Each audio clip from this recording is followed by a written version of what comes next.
Week 3 of the fantasy football season, and here's the top 36 running backs. I'm ranking this week number 1, Breece Hall of the New York Jets. Breece Hall, the first 2 games of the season, he's gone off with big ball games, over 20 fantasy points in PPR leagues. And this week, a good matchup versus the New England Patriots. I know last week, Brandon Allen had 2 touchdowns, but Breece Hall's still the workhorse over there for this New York Jet team.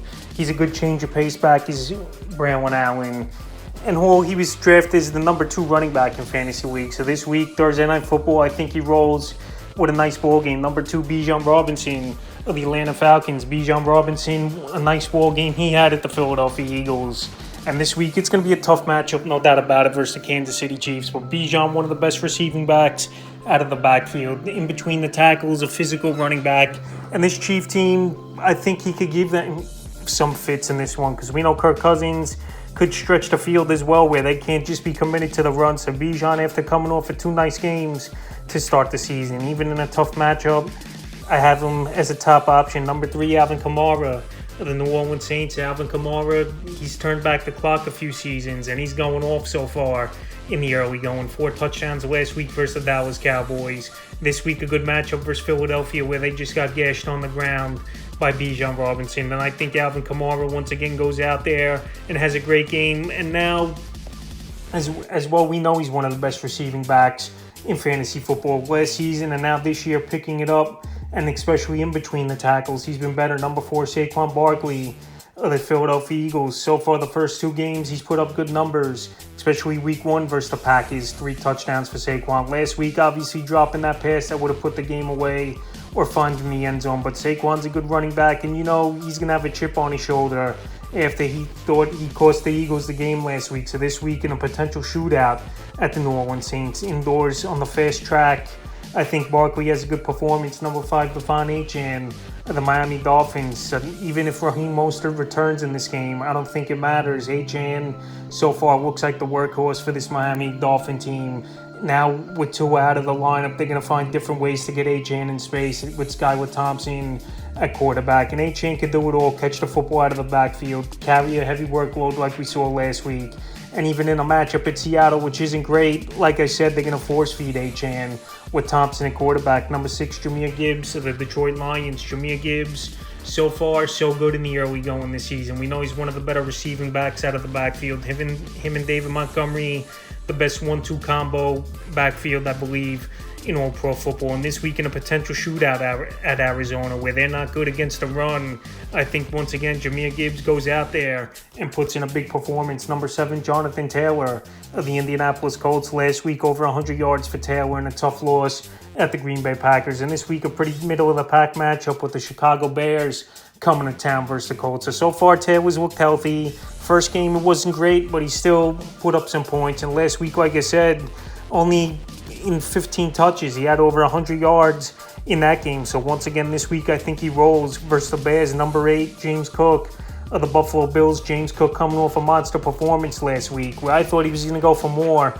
And then the second half of the game, they shut it down and took it easy with this Buffalo Bill team. And this week, a good matchup with the Jaguars coming to town on Monday Night Football. Cook coming off the 3 touchdown performance last week. And this week, once again, I think Cook's going to put in top 10 numbers. I'm not saying he's going to score 3 touchdowns, but anywhere 90, 100 total yards and finding the end zone is a possibility. Number 9, Jordan Mason of the San Francisco 49ers. So this Niner team, their offense hasn't looked crisp in the early going. I know CMC's out, but Jordan Mason, you can't complain. 2 games in a row over 100 yards. And this week, a pretty good matchup at the Rams that just got ran all over by James Conner and the Arizona Cardinals in week 2. So Jordan Mason, he's physical in between the tackles. He knows this is a big-time opportunity where he's been a backup over the last few seasons. And now with McCaffrey out 4 or 5 weeks, every week Mason's going to be a top 10 to 15 option. Number 10, James Conner of the Arizona Cardinals. So far off to a monster start is James Conner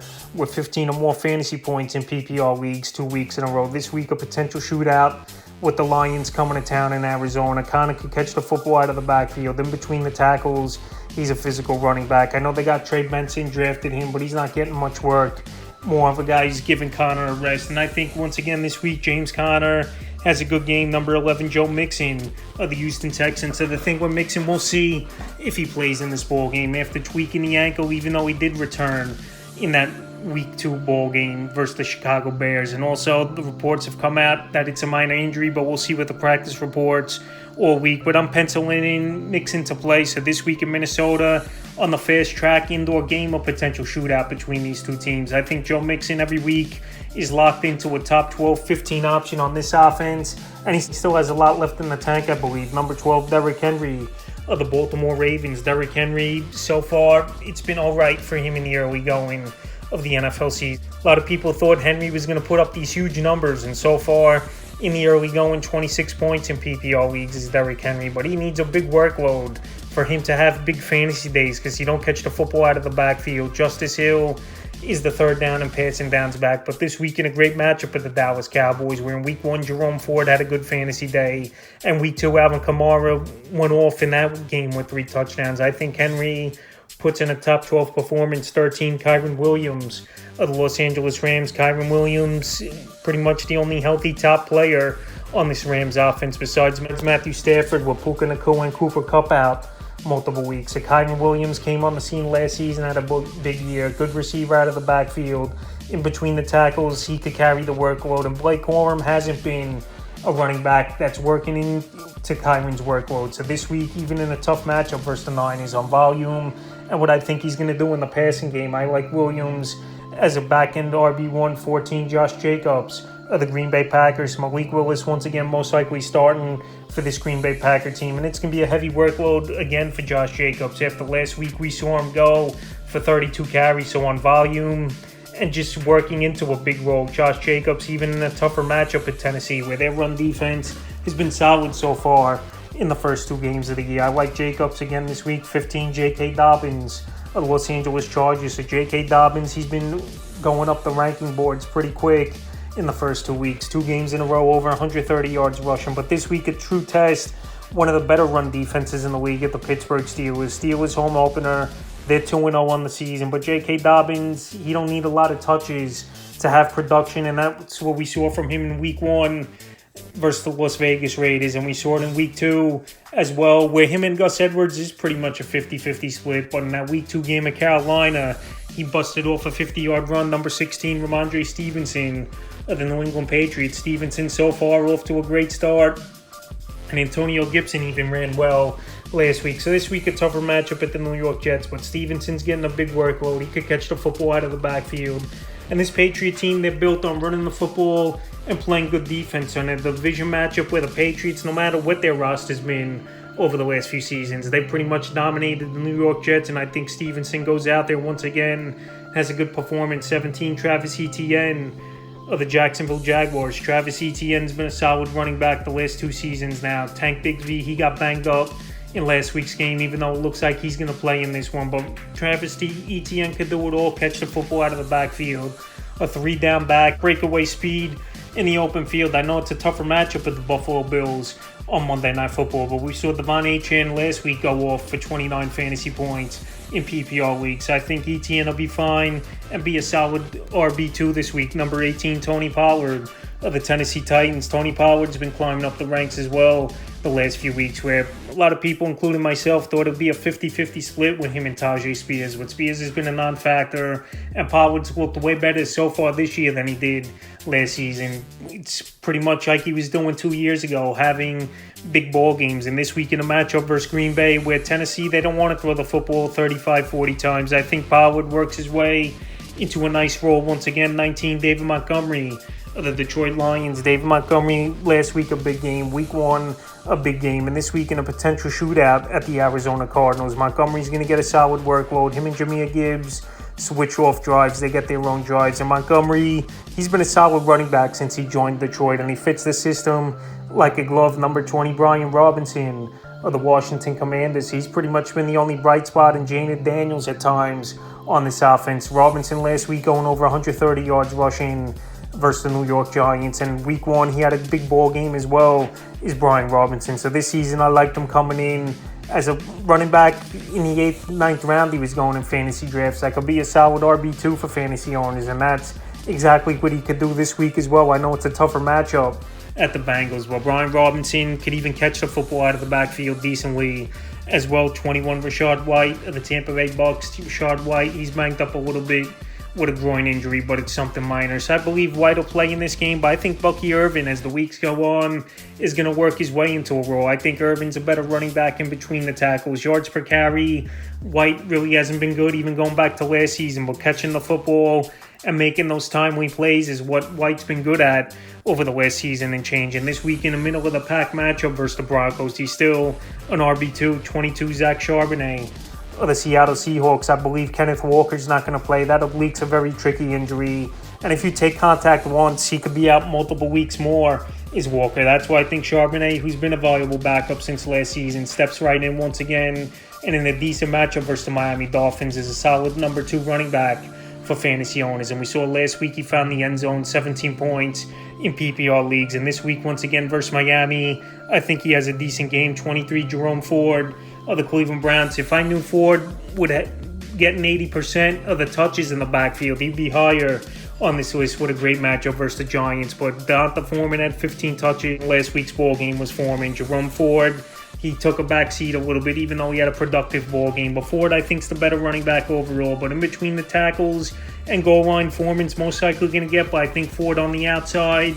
And it just takes one big run from him to have a productive day. 24, Aaron Jones of the Minnesota Vikings. So Ty Chan, with the first couple weeks, he's looked good as the backup running back. And he only got out-touched by a little bit with Chandler last week. So I've said this all preseason and coming into the year that Aaron Jones, he's going to miss a few games. We know he's been injury-prone throughout his NFL career. And this week, a tougher matchup versus the Houston Texans. Aaron Jones, I'm not enthused about playing him, but as a back-end RB2, he still could have some production. 25, Najee Harris of the Pittsburgh Steelers. And Najee Harris so far has been a solid running back too in the first 2 weeks of the season. And this Pittsburgh Steelers team, their game plan is playing good defense, running the football a lot, and not turning the football. So it looks like Justin Fields is going to start once again. And believe it or not, Fields really hasn't taken away a lot of production from Harris or Jaylen Warren in the backfield. So far in 2 games, Fields, he's only rushed over 80 yards total in the 2 games. So Harris this week in a tougher matchup versus the Chargers, I still think he could go out there, and he's a decent RB2 flex option. 26, Zach Moss of the Cincinnati Bengals. This week, a good matchup versus the Commanders, one of the worst defenses in the league. Chase Brown's been a non-factor in the early going, where I thought going into the year would be a 60-40 or a 50-50 split, but last week Zach Moss had 80% of the touch shares in that ball game. So this week versus Washington, I think he's a solid back-end 2 running back flex option. 27, DeAndre Swift of the Chicago Bears. So this whole Bear offense is just struggling in the early going, and that has to do a lot with Caleb Williams holding on to the football a lot and the offensive line not playing well. So DeAndre Swift, the first 2 weeks, he hasn't done much at all for the Chicago Bear team. So this week, I'm going to give him one more shot as a flex option RB2 because it's a good matchup at the Indianapolis Colts, where week 1, Joe Mixon went nuclear in that ball game. And week 2, they got shredded on the ground by Jacobs. 28, Javonte Williams of the Denver Broncos. So last week, a better week it was for Williams in week 2 versus the Pittsburgh Steelers. But this week might be tough sledding at the Tampa Bay Bucks. But the thing is, Jaleel McLaughlin's been a non-factor. He's gotten some decent touches, is McLaughlin, but his yards per carry are way down. He's not making plays out of the backfield. And Javonte, at least last week, showed some receiving work, and in between the tackles, he's a better running back. So this week is a low-volume 2 back at Tampa Bay. 29, Carson Steele of the Kansas City Chiefs. I know Kareem Hunt got brought in. He's going to be on the practice squad, but even if Hunt makes his way on the active roster, I believe Carson Steele is still going to be that early downs back. He's still going to get a lot of touches, possible goal line with Hunt mixed in, and Samaje Perine becoming the third down back for this Kansas City Chiefs team. Because this Chiefs team, their offense is at best where they got a pounder, and over the last couple of years with Pacheco, that's why it's been better, where Mahomes doesn't have to do it all, where they had a legit back in between the tackles. I think Carson Steele, who they spoke highly of in preseason, could have a decent year, especially this next 6 to 8 weeks with Pacheco out. But right now, I'm going to see what happens this week at the Atlanta Falcons. 30, Devin Singletary of the New York Giants. Singletary's been a serviceable RB2 in the first 2 weeks of the season. But this week, a tough matchup with the Browns. We know this Brown team is solid versus the run. Week 1, they shut down, for the most part, the Cowboys' run game. In week 2, besides that touchdown, ETN, he didn't really pop off for a big game. So this week, in a game where I think they're going to want Daniel Jones to throw, and they're going to take Singletary out, he's a low-end option. 31, Zamir White of the Las Vegas Raiders. So this week, a great matchup for Zamir White, but he hasn't done nothing. And Alexander Mattison has been challenging for touches, and he's a better receiver out of the backfield than Zamir White. So Zamir White, he's a low-end option, but he's still going to get touches. And the way this game script's going to go, I believe White will get his highest touch count of the season versus a weak Panther team, 32. Austin Ekeler of the Washington Commanders. And PPR leagues, Ekeler's been pretty decent in the first 2 games of the year. Double-digit fantasy points in both games. And this week in a ball game where they're most likely going to be trailing at Cincinnati, Ekeler snaps might go up a little bit. Last week it was a tight contested game with the Commanders and the New York Giants. But like I said, Austin Ekeler in PPR leagues is a flex option. I think he's fine. And this week at Cincinnati, he might work his way into a decent role. 33, Jalen Warren of the Pittsburgh Steelers. So the first 2 weeks of the season, it's been Najee Harris out touching Warren by a lot. Last week, I know Warren had a decent ball game, and he's the receiving back for this Pittsburgh Steelers team, and a smaller back who's not going to get many touches out of the backfield as I thought coming into the season. But this week in a decent matchup versus the Chargers, even though their defense has played well in the first 2 weeks, I think Warren is a decent flex option. 34, Samaje Perine of the Kansas City Chiefs. So the way I see this backfield, Carson Steele this week's in the early downs back and goal line, and Samaje Perine change of pace and third down passing downs back. So this week in Atlanta, where I believe this Chiefs team is going to go in there and win the game, even though it's going to be close at times. I think Perine, if you're desperate for a flex option, especially with all the injuries going on in the first couple weeks, I think at Atlanta he could carve out a mediocre role. 35, Chuba Hubbard of the Carolina Panthers. So last week it was a good game for Chuba Hubbard. 10 carries, 64 yards. But this Panther team, there's not a lot of pop in the offense. We'll see if Andy Dalton can move this offense down the field more than Bryce Young.